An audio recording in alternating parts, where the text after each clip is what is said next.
Welcome back खवातीन आज़ाद। एक दफ़ा फिर आज सुबेद अली सलमान और मेरे साथ हैं as I said the son of Pakistan mister Sahibzada Shahid Khan Afridi. शायद हम ब्रेक पे जाने से पहले विद्यान के बारे में बात करें तो उसके बारे में ज़रा कुछ बताइए।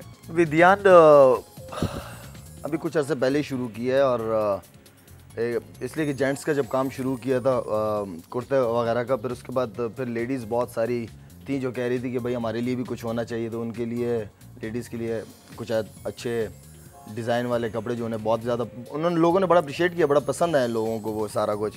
तो तारिक रोड पे है और वहीं पे बड़े भाई होते हैं। ये डिज़ाइन आप खुद ही करते हैं? ये जो खवातीन नहीं करते वो दूसरे हैं, जो डिज़ाइनर वगैरह बैठे हुए सारे पसंद मैं करता हूँ। जो जिन्होंने पहना होता है वो आप पसंद करते हैं, ये जो पहना होता है वो फैब्रिक आप पसंद करते हैं?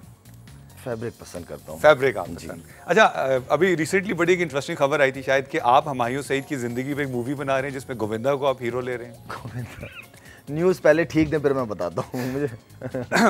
Late but true, Humayun has decided to pay tribute to you और वो आपकी लाइफ के ऊपर एक आपकी अचीवमेंट्स के ऊपर एक फिल्म बना रहे हैं। हुमायूं मेरे साथ ही गया था अमेरिका, जो हम चैरिटी प्रोग्राम पे गए थे। तो हुमायूं ने एक फ़िल्म बनाना चाह रहा था वो मेरे ऊपर, एक बच्चे के ऊपर, कि वो बच्चा शाहिद आफरीदी है, तो वो सारी चीज़ें फॉलो करना। लेकिन फिर वो सारी फिल्म की जब स्टोरीज बताई मुझे, तो बस मेरा आखिरी में सिर्फ ये रोल था कि वो मैंने जाके बच्चे की ख्वाहिश पूरी करके उसको ट्रॉफ़ी देनी थी।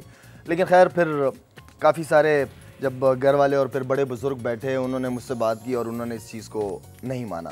तो मैं बड़े और बुज़ुर्गों की बात मेरे लिए मानना बहुत ज़्यादा ज़रूरी है, इसलिए कि मैं जो सोच रखता हूँ और जो बुज़ुर्ग रखते हैं, ज़मीन आसमान का फ़र्क है। एब्सोल्युटली, ये बड़ा एक ऑनर की बात होती है कि शायद एक इंसान अपने बुज़ुर्गों को और बड़ों को इतना मान और इतना ज़रूरी है, व्हिच इज़ वेरी ट्रू। अच्छा, आपका मतलब एक चीज़ मैं सिर्फ उसको रीइंस्टेट करना चाह रहा हूँ कि हर क्रिकेट प्लेइंग नेशन, चाहे वो पाकिस्तान हो, हिंदुस्तान हो, श्रीलंका हो, बांग्लादेश हो, ऑस्ट्रेलिया हो, कीनिया हो, जिम्बाब्वे हो, वेस्ट इंडीज़ हो, इंग्लैंड हो, कनाडा हो, अगर हम इन सारे मुल्कों को मिला लें तो we are talking about a couple of billion people. और जब हम उन बिलियन लोगों को, कपल ऑफ बिलियन लोगों की पसंद को देखें, तो आपको पता है कि आप दुनिया के, मेरा ख्याल है अगर हम स्टेटिस्टिक्स के ऊपर बात करें तो सबसे बड़े स्टार हैं।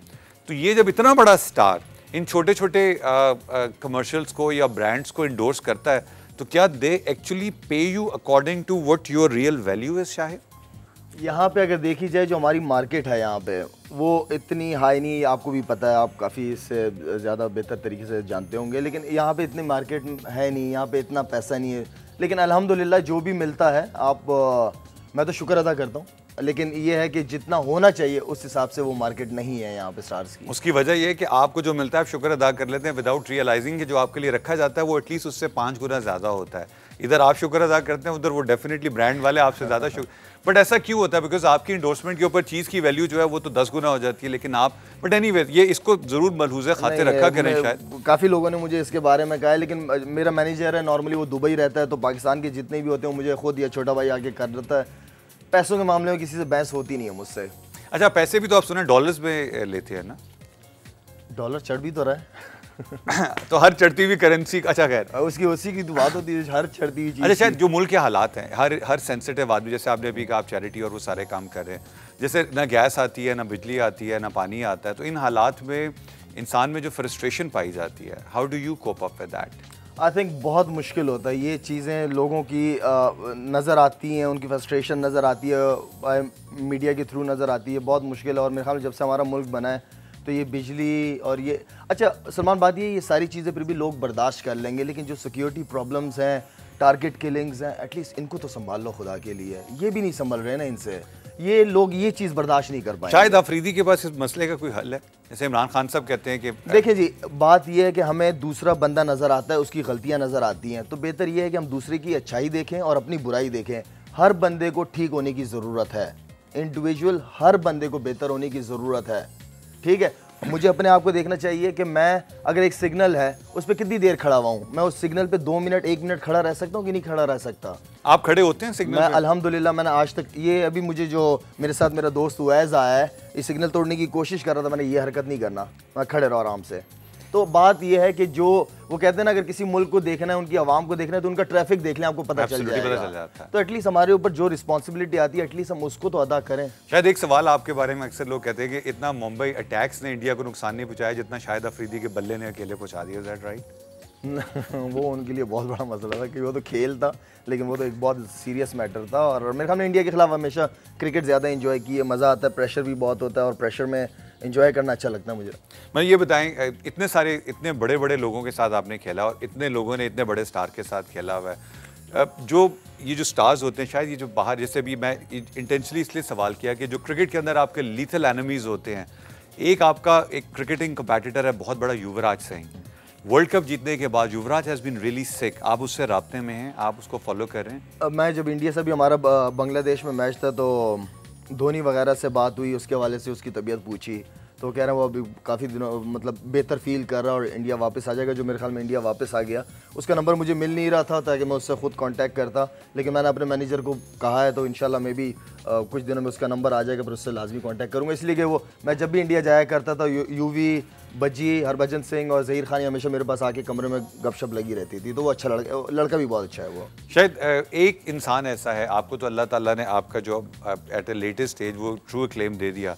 Shoaib Akhtar has recently miss the action, मतलब उनको वो जो ट्रू क्या कहना चाहिए, खुदा हाफिज़ या गुड बाय या एक स्टैंडिंग ओवेशन के साथ खुदा हाफिज़ कर, वो नहीं हुआ। डू यू थिंक कि Shoaib deserved a little better than that? Ali, मेरे ख्याल में सिर्फ शोएब अख्तर नहीं, काफ़ी सारे हमारे क्रिकेटर्स ऐसे हैं जिनके साथ वो हैप्पी एंडिंग नहीं हुई, तो एटलीस्ट के मेरे ख्याल में शोएब अख्तर की जिस तरह की एंडिंग होनी चाहिए उस तरह नहीं हुई। और मुझे इस चीज़ का हमेशा अफसोस रहेगा कि एटलीस्ट जिस बंदे ने, जिस क्रिकेटर ने आपके लिए, जैसे इंजी भाई हो गए और विकी भाई हो गए, वसीम भाई हो गए, इन्होंने पाकिस्तान को वो कुछ दिया है। बहुत सारे ऐसे मुल्क हैं जो पाकिस्तान को नहीं जानते, सिर्फ इन क्रिकेटर्स को जानते हैं, उनको तो पता भी नहीं कि पाकिस्तान कोई मुल्क है।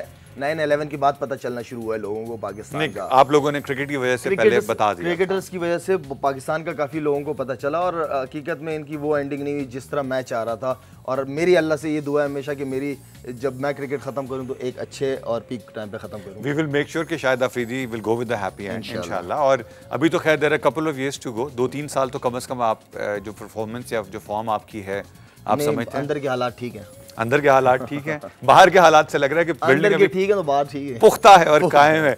ये जो हमने अभी बात की, बहुत सारे लोगों को उनका ट्रू वो नहीं मिला। शायद आपने इतने लोगों के साथ कोई ऐसा बंदा जिसने अपना सही ट्रू पोटेंशियल एक्सटेंड ही नहीं किया, जो दिखा ही नहीं सका कि उसके अंदर कितना पोटेंशियल था और कितना उसके अंदर, जैसे आपने तो माशाल्लाह जहां नजर आया आपने बैट उठाया या बॉलिंग के साथ आपने किया, but is there anybody who had the true potential जिसको मौका नहीं मिला वो दिखाने का? ऐसे प्लेयर हैं काफ़ी हमारे मुल्क में जो आए, जैसे शादाब कबीर एक प्लेयर होता था, वो उस हिसाब से इंटरनेशनल लेवल पे डिलीवर नहीं कर पाया। कुछ प्लेयर होते हैं जो डोमेस्टिक में बड़ा अच्छा परफॉर्म करते हैं। International cricket is all about pressure, how to handle pressure. जो इंटरनेशनल क्रिकेट को प्रेशर हैंडल कर ले तो बस वो प्लेयर है। और इसके अलावा काफ़ी अच्छे प्लेयर्स आ रहे हैं, जैसे उमर अकमल बड़ा टैलेंटेड है, लेकिन उसने वो हिसाब से परफॉर्मेंस नहीं कर पा रहा, वो इतना कंसिस्टेंट नहीं है अपनी परफॉर्मेंस में जितना उसको होना चाहिए। असद शफीक बहुत टैलेंटेड है, अहमद शहजाद, नो डाउट अहमद शहजाद मुझे बहुत ज़्यादा पसंद है, बड़ा टैलेंटेड प्लेयर है। और इसके अलावा नासिर जमशेद अभी आया है, तो प्लेयर्स आ रहे हैं, प्लेयर्स हैं पाकिस्तान के पास। सिर्फ उन्हें एक अच्छी एकेडमी चाहिए जो एक कम उम्र में आके उस एकेडमीज़ में, जैसे भी लाहौर के अंदर एक एकेडमी है, कराची के अंदर बन रही है एकेडमी, तो जितने भी आपके बड़े शहर हैं यहाँ पे जब एकेडमीज़ होंगी, यहाँ 16-17 साल का बच्चा जब आएगा, अच्छी इन्वायरमेंट मिलेगी उसको, तो वो अच्छा प्लेयर बनेगा। तो इन्वायरमेंट का होना ज़रूरी है। एकेडमीज़ में तो भी राशिद भाई का बड़ा कंट्रीब्यूशन है, मोइन खान ने शुरू किया है। क्या एक क्रिकेटर जो एकेडमी रन करेगा वो बेहतर क्रिकेटर्स प्रोड्यूस करेगा, जो प्रोफेशनल बाहर से ट्रेनिंग लेकर आएंगे वो बेहतर क्रिकेटर्स प्रोड्यूस करेंगे? देखिए, कोचिंग टोटली डिफरेंट जॉब है, कोचिंग बहुत डिफरेंट जॉब है। कोचिंग के लिए पढ़ना पड़ता है, और अगर आप साथ में क्रिकेटर रह चुके हैं तो इससे और अच्छी बात कोई नहीं है। राशिद भाई की बड़ी ज़बरदस्त एफर्ट है जिस तरह वो अकेडमीज़ को रन कर रहे हैं। मोइन भाई ने बड़ी ज़बरदस्त अकेडमी बनाई है, जलालुद्दीन की बड़ी अच्छी अकेडमी है, तो अकेडमीज़ हैं।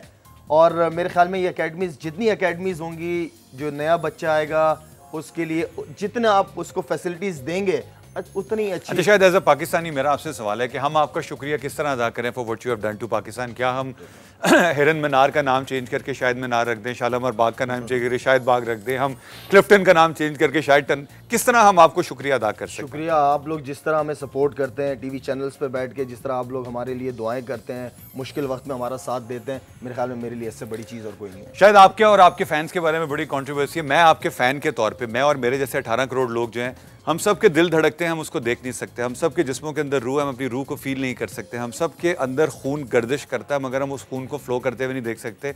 शाहिद अफरीदी एक ऐसा इंसान है जो हमारे दिल में धड़कन की तरह है, हमारी जिस्म के अंदर सोल की तरह, और runs into our blood. Problem यह है कि जब आप एकदम हमारे सामने आ जाते हैं तो जो हमारा वो जो रॉ प्यार या मोहब्बत है ना, वो एक इश्क और जुनून बन के दौड़ता है, और हम आपको आके फिर ओवर एक्सप्रेस कर लेते हैं अपने आप को। इसकी वजह से हम डेफिनेटली अपने आप को तो हर्ट करते हैं, मगर आपको भी हर्ट करते हैं। उन तमाम जुनूनी फैंस की तरफ से ब्रेक पे जाने से पहले I like to say from the bottom of my heart, we are really sorry for that, but that does not mean we do not love you. It is overwhelming love that flows and let's us do what we should not be doing. Time for a break at आज with Ali Salman. Mister Shahid Khan Afridi is with us. आपको मिलेंगे break की दूसरी side पे।